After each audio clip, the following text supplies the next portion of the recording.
We've heard a lot in recent years about what CEOs earn in Canada. They make a lot of money, and the amount continues to rise. In 2014, the median income of a CEO was $5.8 million. That was up over 2% from 2013.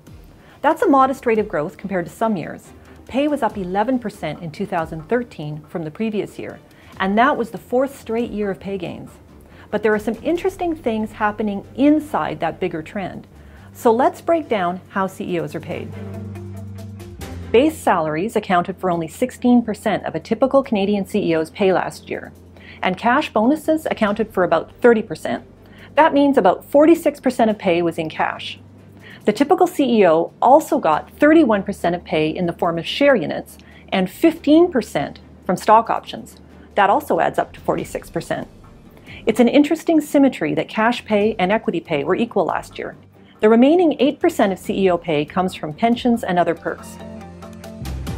One thing that really jumps out about 2014 is that cash pay climbed almost 8% on average, while equity pay was pretty flat.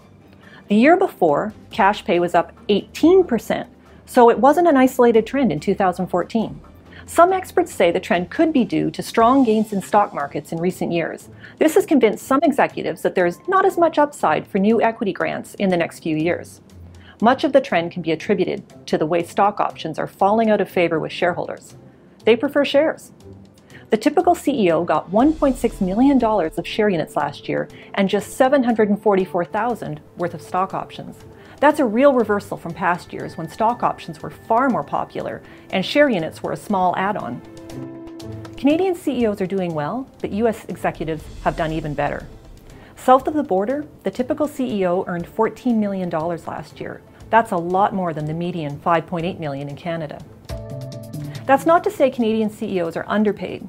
Some of the top earners in 2014, BlackBerry's John Chen earned almost $90 million. That's mostly in the form of share units he was granted when he took over as CEO.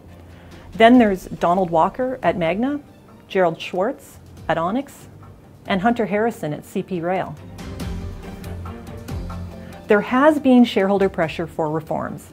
It's helping to change the weightings of the pay elements, but it isn't bringing down the bottom line dollar amounts. That seems to be the issue most resistant to change.